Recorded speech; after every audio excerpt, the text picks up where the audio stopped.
What's going on, everybody? I am Dom of X, ComicReleases.com Associate Manager, where today we are going to be looking at the DC December 2025 single issue solicitations. So let's go ahead and jump right into it. We have a slew of DCKO books, and it actually does appear like DCKO will be skipping the 4-issue series, rather, at least for one single month. We do have a couple of DCKO tie-ins, but there is no DCKO book that will be coming out in December. That being said, we do have a couple of matchups, the first one of which is Joshua Williamson and Sean Isaacs, the same creative team that was on the Green Arrow book to start Dawn of DC, doing a Superman versus whoever it might be issue number 1. This is round 1 of 8. Round 2 of 8 will actually see us through Jeremy Adams' Aquaman run with John Timms. No cover yet for the main cover, but this is round 2 of 8 once again. Next, we do have fight number 3, which is Joelle Jones on Wonder Woman, making her comeback into the sphere of writing. Hasn't had anything in the writings for a while. We had, of course, her last project being Wonder Girl, and she has done a couple of variant covers for Marvel Comics. Now she is back over at DC with Jason Howard, Jorge Corona on the cover, but we are sworn to secrecy. There are no covers to be found. Titans issue number 30, John Layman, Pete Woods, friends of the channel. By the way, I will suggest you should keep on the lookout for a couple of upcoming interviews for more secrets on the undersides of DCKO. At this fight, this is round 4 of 8, so we had the Wonder Woman versus Redacted, round 3 of 8, and then the All Fight Month issue 4 of 8 for this specific round of DCKO fights. Next, we have the Harley Quinn versus Redacted. This is the round number 5 of 8 with Leah Williams now on the character of Harley Quinn. Leah Williams being not really a stranger to Harley Quinn, as she did write the Gotham City Sirens 2-issue monthly, weekly series, or the weekly per the monthly. This is going to be 48 pages, so a little bit bigger and heftier than the previous ones that we have seen. Rounds 5 out of 8. It's still all chaos as Harley Quinn faces off against a surprise opponent. We zoom in a little closer. We are going to be seeing Christopher Cantwell and Mark Waid along with Vasco Georgiev on the collaborative team, the same collaborative team that we have seen on Flash DCKO tie-ins for the last couple of months of October and November. This is round 6. Here is a look at the main cover, at least the one supplied or given to us by DC. Next, we have a couple of variants. This one, Serge Acuna, and then I believe this is Eric Canete, and yes, this is the last one by Lucas Mayer. So no main cover, I should note here, by the way. There was no main cover by Dan Mora, so a mistake on my part earlier in the recording. Next, we have Superman issue number 33. This is Hayden Sherman. Yes, the Hayden Sherman that has been giving us the goodness that is DC's Absolute Wonder Woman, along with the Batman Dark Patterns 12-issue series. This is round 7 of 8, and a fight that we never expected, but we are apparently going to be dying to see. Here's a look at David Aja's epic death via Lex Luthor with missiles. There's a look at a couple of the variant covers as well.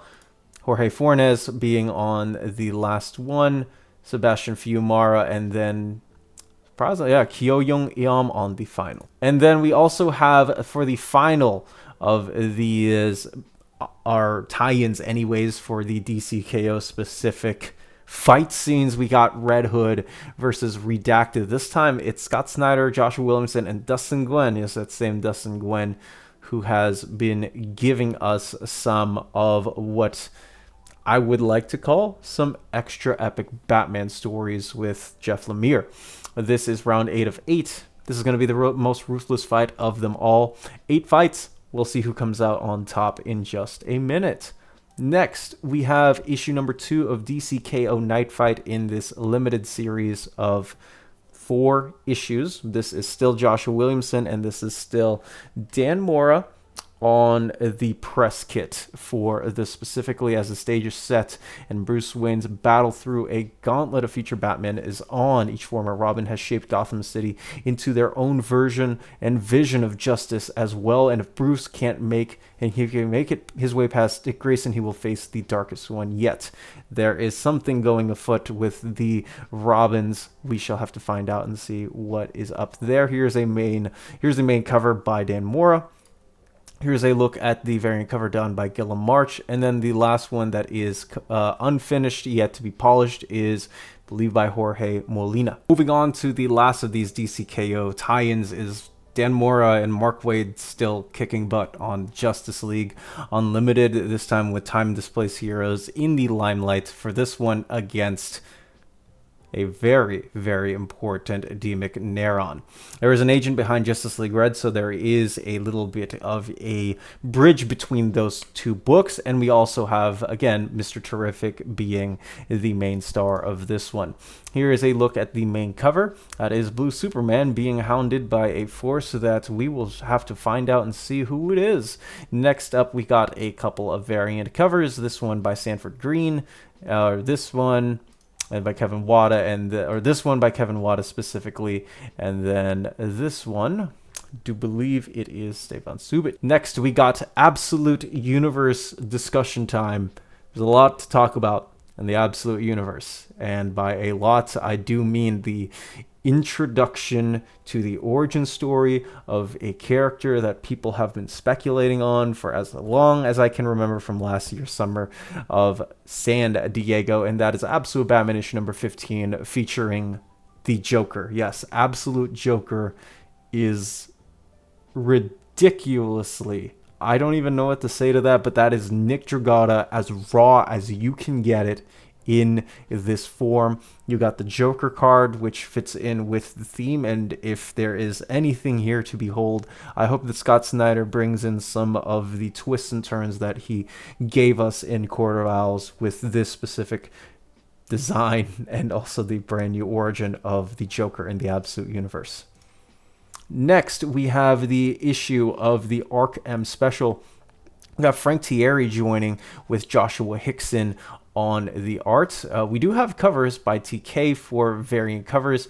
The origins of the enigmatic Arc M are explored, what terrible secrets lie within its walls, and who is assigned to protect it from discovery. Again, here is a look at the main cover by Joshua Hickson. Absolute Wonder Woman issue number 15. I actually can't tease anything about this except for the fact that Absolute Batman and Absolute Wonder Woman going to be teaming up together, which I think is pretty cool. Kelly Thompson is also coming back in the future, so be sure to look out on the feeds for that, so to speak. Here is a look at the regular cover by Hayden Sherman. Here is a work in progress cover by Larix, and then here is the variant cover done by Derek Chu. Absolute Superman issue number 14 sees the final battle against Ra's al Ghul for the fate of Smallville and all that Absolute Superman holds near and dear. Here's a look at the variant, or main cover, I should say, by Rafa Sandoval, and here is a look at a variant cover done by Gerard Perel. Absolute Flash issue number 10 sees the deeper into Fort Fox that Wally West goes, the more mysteries appear for him to chase. What's that voice in the head? Nick Robles is back on art for this specific issue. We got the main cover here. That is wonderful. It's Avatar looking-ish. Next, we have a variant cover done by Joe Quinone, as always love seeing his art. And then we have a final cover by Heining. Absolute Green Lantern issue number 9 sees Joe Mullane babysitting a comatose Hal Jordan at her ex-wife's place. So there is a lot of awkwardness between Joe and her former compatriot, I should say. We also got Simon Baz and Kari Limbo getting closer to the mysteries of Evergreen, whatever might they hold, with a man named Genesis. That man, Genesis, is on this cover, along with the ex of Joe Mullane, with a cover drawn by Joy Lindsay, who is the main cover artist, of course, and of course the main illustrator for the book. Here is a look at the variant covers. We got one there by Bengal, and then we have one here, I believe, yes, that is Yasmin Putri.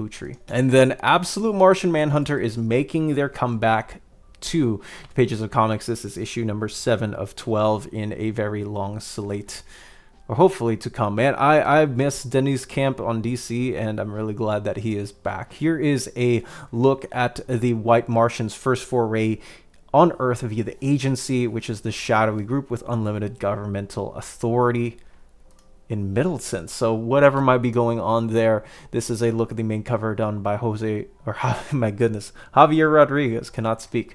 We got a couple of variants done here by a couple of different creators, whether they're Weatherdale, I cannot say this man's name, Weatherdale Era. You got one by Dustin Gwynn, and then you have one by Brandon Stein. Next, we got issue number 4 of Batman. We are on to the Batman office now, and this time, yes, it is still Matt Fraction and Jorge Jimenez. Jorge Jimenez, who you might not know, did a brand new cover for Volume 2 of his run with James Tynion. Here is a look at the main cover. We are going to be pursuing anarchy in this issue with brand new designs everywhere. We saw a little bit of anarchy in Detective Comics by James Tynion. And has it been a decade? It's been a decade since that book came out. This is Julian Totino Tedesco on the variant cover. Another look at another design variant done with the Bat Gadgets by Jorge Jimenez. And then David Aja on the last word for this one. Nightwing issue 133. I hate keeping teasing, but friend of the channel, Dan Waters, might be back in the future. Who knows? This is the mysterious Circuit de Sin gaining power. But what does Martian Manhunter have to say about that? Illustrated by V. Ken Marion on the interiors. This cover is done by Dexter Soy. This is a variant cover done by Dustin Gwynn. And then Elizabeth Torque with an unfinished variant for the last one.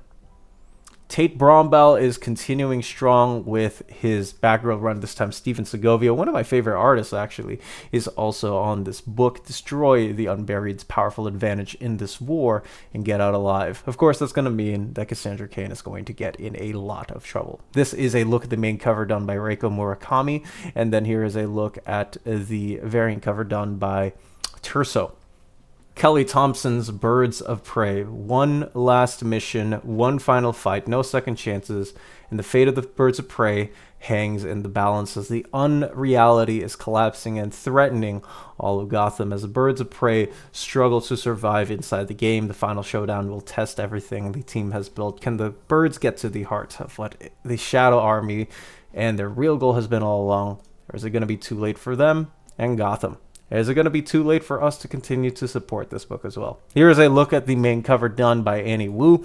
Here is a look at the variant cover done by Serge Acuna, killing it on these. And then we also have a couple here from Danielle Di Nicuolo and also Rian Gonzalez as well. Batman and Robin, issue number 28. We got the Quiet Man and their murderous rage on Rampage. Or rampaging Rampage? Is that a thing? We also have Arnold Wesker, who has been introduced here as well. Talked to Philip Kennedy Johnson a little bit before with the Superman omnibus, of course, coming out. And he said that he was very impressed with Dan Waters' Batman Dark Patterns and wants to implement some of the stuff in there as well. Here's a look at the main cover done by Nimit Malavia, who was previously on the main covers for New Gods. We have a look at a couple of the variant covers here by Gilliam March. You have one here by Torrin Clark. I really, really like that cover. And then we have the last one done by Ashley Wood, who has also done a couple of variant covers for Batman Dark Patterns and also Detective Comics. Catwoman issue number 82. We got a ball drawing to a close. It is now or never for Catwoman. And Carmine Falcone, because always ends with Carmine, has to insert himself somewhere into the fray. Here is a look at the main cover done by Sebastian Fiumara, who started off this run for DC All In. Here's a look at Frank Cho's ballpoint pen variant cover. He's been doing these since Torn Grombeck got on. We also have a couple of variant covers here, Derek Chu, and also with Sarah Baslam. I cannot say that name, so forgive me. Harley Quinn hits issue number 200. Cannot believe it has been 200 issues since Harley Quinn started off in comics. And while I know there's been a couple of breaks here and there, but she has been one of the most popular. I would be disingenuous, I think, to call her DC's Deadpool, but she has been very, very much at the spotlight of DC Comics now for some time as the former Princess of Crime in Gotham. This is Terry Dodson and Rachel Dodson on pencils and inks, along with Carlos Olivares on this specific book. $5.99 and 32 pages. Here is a look at the main cover done by Yannick Paquette, as eloquent as always. David Nakayama featuring the classic outfit done by Bruce Timm, of course, in the Batman animated series. Here is a look at the variant cover done by Lee In-hyuk Lee. And then a couple of variant covers done as well by creators such as Terry Dodson and Jessica Luna here on your screen. Poison Ivy.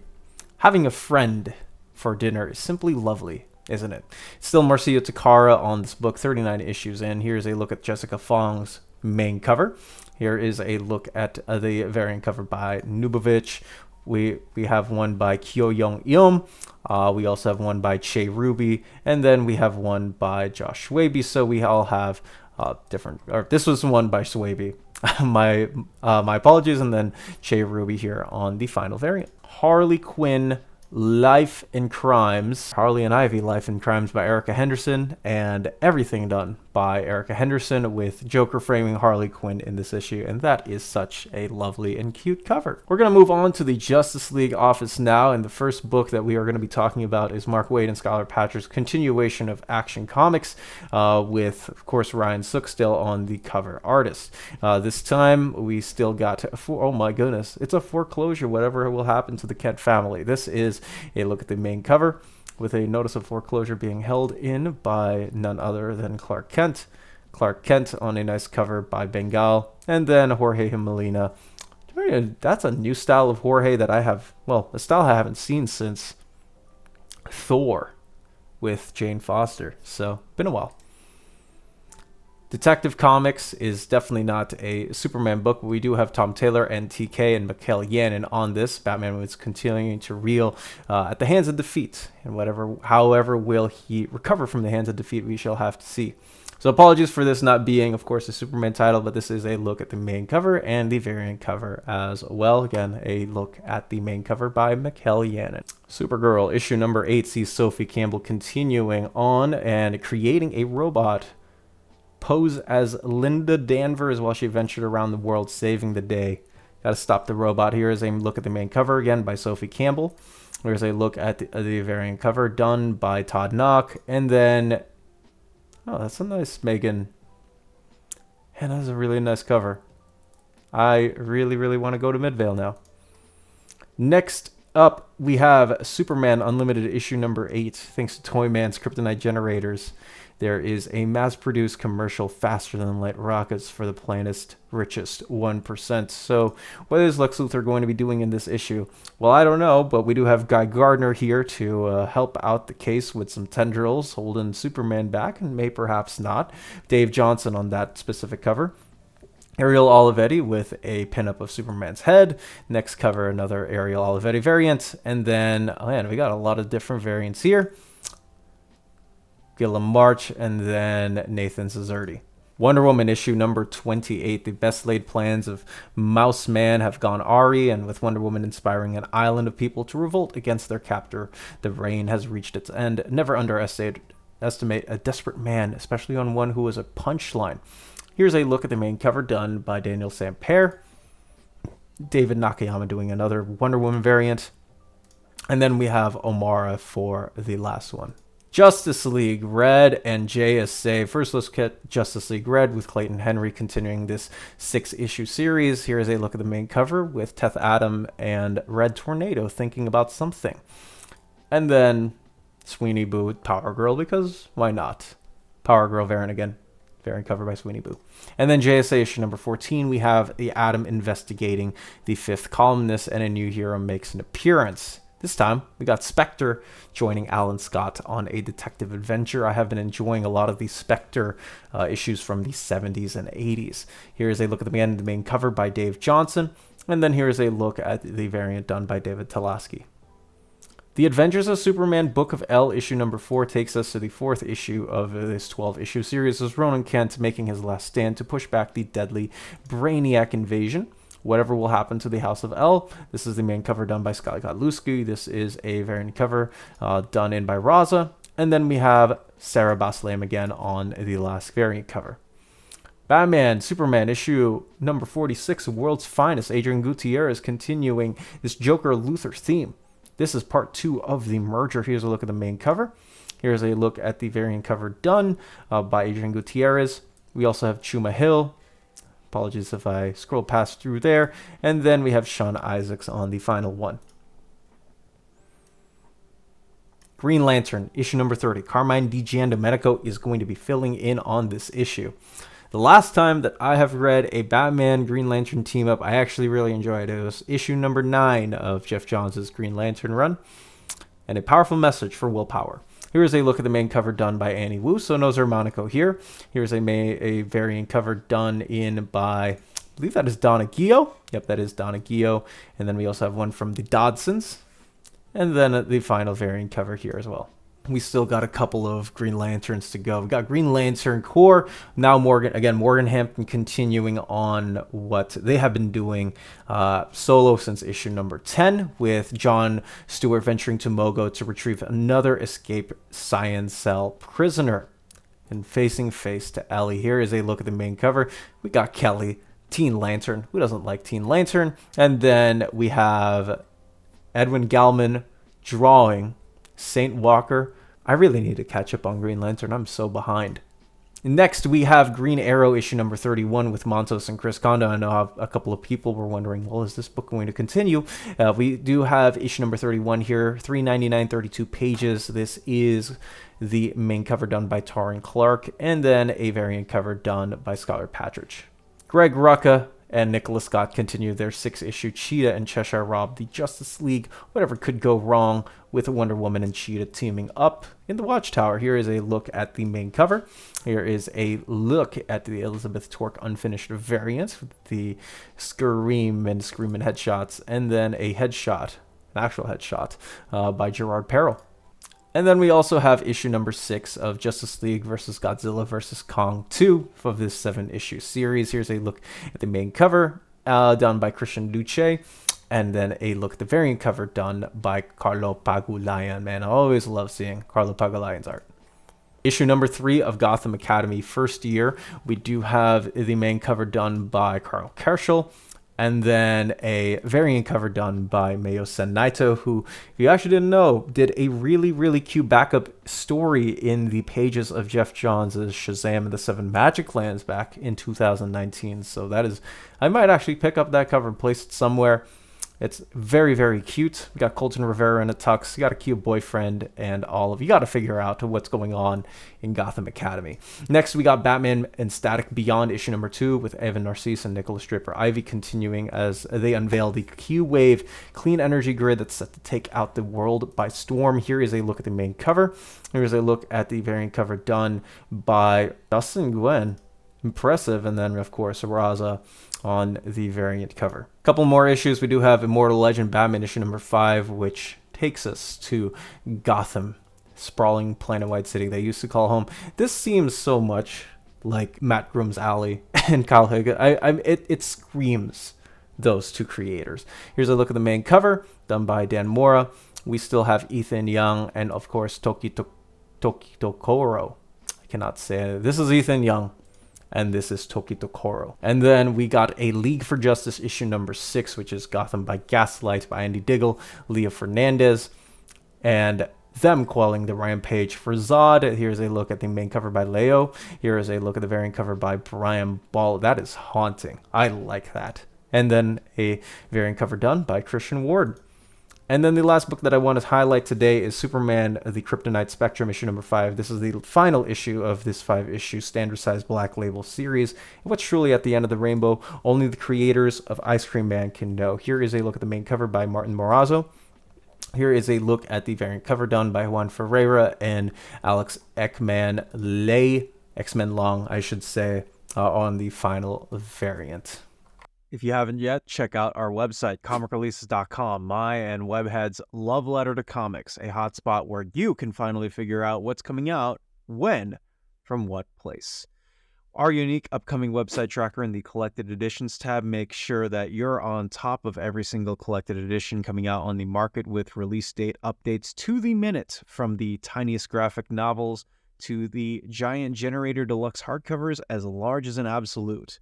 Our unique spreadsheet not only gives out the most accurate information out there, but our format also filters and ensure that you can find your books as quickly as possible. The tracker also gives out links to domestic and international retailers so that you can purchase your comic books at the snap of a finger. We are also proud to host monthly solicitations as per given by the publishers that generously send us information to give to you all. From the Ultimate Universe to the creator-loved Oceans and Universes, we specialize in giving you the most readable format of solicitations without any of the annoying advertisements. If you also donate to our Patreon at just $2 a month, which is less than a coffee at Starbucks, you will receive access to a special watch list dedicated to individually tracking items that are on your wish list, past or present. Place in your tracking number and make sure that these books also not only come in safe, you can even put in special comments on these as well. On top of that, your name will also show up at the end of every single Dom of X video creates as a huge thank you. That is ComicReleases.com. For more information, check this out down in the description. If you also want to contact me or Webhead, check the contact forms down in the description or email me down in the description. And that is going to be it from me. I am Dom of X. Please let me know in the comments section down below if you are going to be picking up any of the DCKO tie-ins. There are a good chunk of them, and I don't feel like I can read that many, but hey, this sounds fun. It looks fun, and I'm going to be talking with some people in the future that might or might not know a couple of things in regards to DCKO. That's going to be it from me, guys. Please stay safe and have a wonderful day wherever you are.